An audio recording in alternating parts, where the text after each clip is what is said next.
If you're in the market for a nice compact 60% mechanical gaming keyboard, then the Tezarre TK-63 PRO from Punkston is a great candidate for that. Let's take a look at it in this video. Hey, if you enjoy content like this, drop a like, make sure to subscribe, and smash that bell so you never miss another video. Hey, what is going on guys? Danny here, welcome back to the channel and I hope you've all been doing well. It's been quite some time since I reviewed a compact mechanical keyboard that utilized a layout in the 60% region, but these keyboards do definitely have their place in the market, especially amongst gamers who are going to be using their keyboard for, well, primarily gaming and nothing else. In that case, you don't necessarily need a bulky keyboard with a number pad or navigation keys. Just a QWERTY keyboard, a number row that doubles up as an F row, is pretty much all you need at that point. A couple years ago, I had taken a look at a compact 60% keyboard from a company known as Thermaltake, and that video did get quite a lot of attention since so many people were interested in it. But in 2022, there are plenty of options in the market, and we're not here to talk about those. What we're going to be taking a look at is the TK-63 PRO, which currently retails for about $75 US, and see why it might be worth your money. Starting off with a quick unboxing, the keyboard comes packaged inside a compact cardboard box with an illustration of the keyboard on the front, which highlights the putting keycaps, which I thought was a pretty cool touch. On the top of the box, you do have some info there in regards to the version that will be inside yours. Mine didn't really have anything labeled on it, probably because it is a review sample that was sent out to me, but hopefully the ones on retail shelves have the correct marking. On the back of the box, there is a list of features that the TK-63 PRO has to offer, which is great. It lets the consumer know what they can expect when using the board.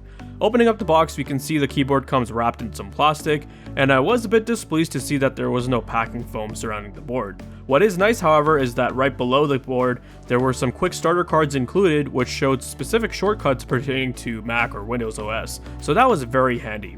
There is also a more detailed manual included as well. As for the rest of the accessories, you get a pretty standard USB-C to Type-A cable that's not braided, and a keycap puller but no switch puller, no extra keycaps or switches, and no cleaning brush. Let's move on to the design, aesthetics, and build quality of the keyboard.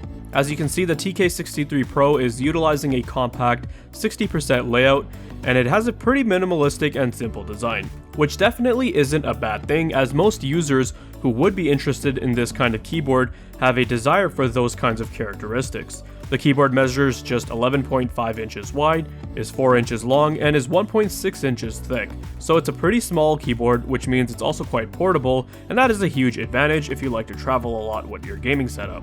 With a keyboard that uses a 60% layout, how they managed to attain this size is pretty simple. They've essentially gotten rid of the number pad, there are no navigation keys, and there's no F row. Don't worry though, if you did have to access those missing keys, they've been combined into other keys on the keyboard, so all you have to do is hold down function and then press the corresponding key. They've also gotten rid of all the excess spacing between the keys, and most keys that are generally longer like the spacebar, right shift, backspace are also downsized. The TK-63 does use a modified version of the 60% layout, as they have managed to at least retain the arrow keys, which is nice because you still need to use those keys a lot for navigating things like menus and games, though the question mark and / key have been placed on the end here, which can take some time to get used to. It was a little bit of an awkward setup, but other than that, it's a simple, minimalistic design which pretty much has just the essential keys that you need for a gaming setup.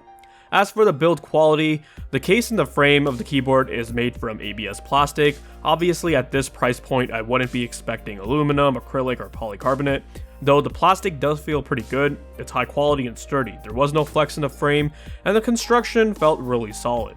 What was also nice was that the plate that they're using for the TK-63 PRO is a solid metal plate, and I was happy to find that there was sound dampening foam included between the plate and the PCB, which is great, as it helps create a better sound profile. It gets rid of case pinginess that you often find on cheap keyboards, and typing on it felt quite satisfying. As for the keycaps, I really have no complaints here. As you can see, they're using a putting styled keycap to help enhance the RGB effects and overall appearance. I'm a fan of putting keycaps because if you want good RGB lighting effects, then this is the way to go, so it's great that they would have them included at this price point. They are also double shot PBT, but only the top half is double shot, but still they feel pretty good and have a smooth texture on them.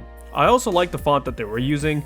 I prefer a standard legible font rather than a tacky gamer font. I also liked how all the secondary functions and symbols are nicely laid out, and it's self-explanatory. Like, if you want to check the battery status, you can hold down function and press backspace. QWE have Bluetooth icons, so you can pair this keyboard up with 3 different devices. R has the dongle symbol, so if you want to use the 2.4 GHz dongle. There are these little touches here and there, but it makes the keyboard really easy to use, making the experience all the more better. Since this board has a lot of keys omitted, I actually recommend just keeping the stock keycaps so that you won't have to reference the manual if you decide to swap them out. The spacebar where you rest your thumbs on also has a slightly rounded edge, and I haven't actually seen a spacebar like this, but it was cool. It made the typing experience all the more comfortable, and I definitely appreciate that. It was a nice touch. I think other keycap manufacturers should take note of that. Now, the switches included with the keyboard are Gateron red switches, which I think is a great starter switch, and I believe in their online marketing material they mentioned that they are lubed. It does definitely feel like they are, but I think it's a pretty light application because there is still some minor scratchiness, but out of the box I gotta say they still feel pretty darn smooth, to the point where I'd say most gamers would probably just leave them as is, and that's totally fine. Gateron Reds are a linear switch, so for a gaming keyboard that's generally most preferable. They don't feel too heavy nor too light, they're smooth and consistent. They do have a little bit of stem wobble, but it wasn't anything too drastic or noticeable during regular use. What's also neat though is that the PCB features hot-swappable sockets, so you can easily pull these switches out for something else down the road, and it does support 3-pin and 5-pin switches. Therefore, the user has plenty of options to choose from. As for the stabilizers, these are some of the better ones I've had a chance of using out of the box. They seem to be tuned well, and they do come factory lubed. There is very minimal rattle, so there is a bit of room for improvement, but it's not something that I'd say is really necessary, or I'd solely go out of my way to open up the whole keyboard and tune the stabilizers there. If you are interested in hearing how this keyboard sounds, here is a quick typing test.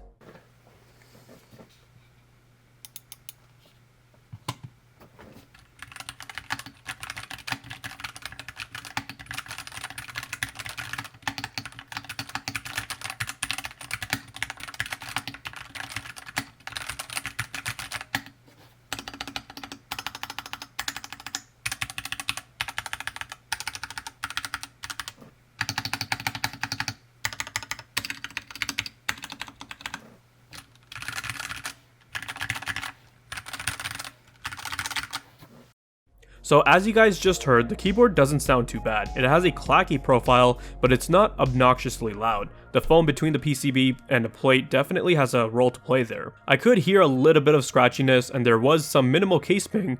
It also felt pretty decent to type on. I'd say for the vast majority of gamers, which this keyboard is targeted for, they would be satisfied with it. The Gaterons do definitely feel pretty smooth and consistent. Definitely a slight step up from most Cherry MX Red clones that are on the market today. For me personally, I prefer slightly heavier switches, but other than that, it's been fine. Turning the keyboard around, and at the bottom we can see that there are 4 rubberized feet in the corners, and there are 2 kick feet stands, which have rubber on them as well to prevent the keyboard from slipping around on your desk, especially if you don't use a desk pad. Also, we can see that there is a USB dongle. This keyboard does support 3 modes of connectivity: USB-C, 2.4 GHz wireless, and Bluetooth. I didn't get the chance to use this keyboard in Bluetooth mode, but I did use the keyboard wirelessly a lot with a USB dongle. I didn't have any issues in regards to latency issues, disconnects, and it has pretty good range.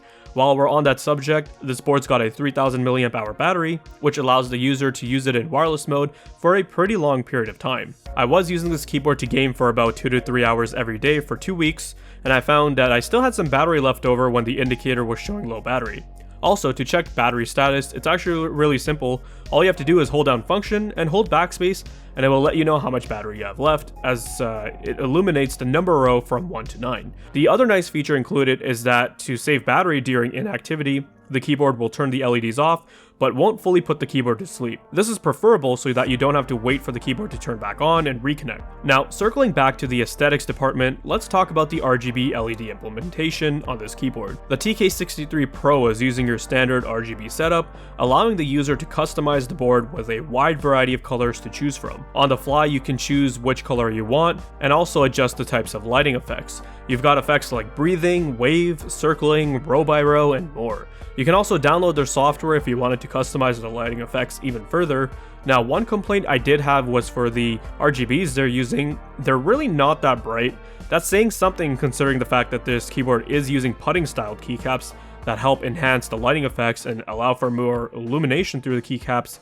So I've just kept the keyboard on the brightest settings. I know that this will probably impact the battery life negatively, but I've seen it's not too detrimental. But overall, they don't look too bad, and combined with the putting styled keycaps, if you're a fan of RGB, you're definitely going to appreciate the way this keyboard looks. Well, that basically covers everything I wanted to talk about pertaining to the Tezarre TK-63 PRO. I'd say for $75 US, this is a pretty solid keyboard. It's got good build quality, it has a hot-swappable PCB, it comes with good switches and stabilizers out of the box, it also has pretty decent quality keycaps. The typing experience on it was decent, and you've got 3 methods of connectivity there to make things convenient for you. Oh yeah, and it's also got that RGB. I would definitely recommend it if you're in the market for a nice quality compact gaming keyboard that uses the 60% layout, which, doesn't take up too much space or even break the bank. Seriously, I've tried more expensive compact keyboards from other mainstream gamer brands, and they felt quite inferior to this. So if you're interested in picking one up, I'll leave a link down in the video description.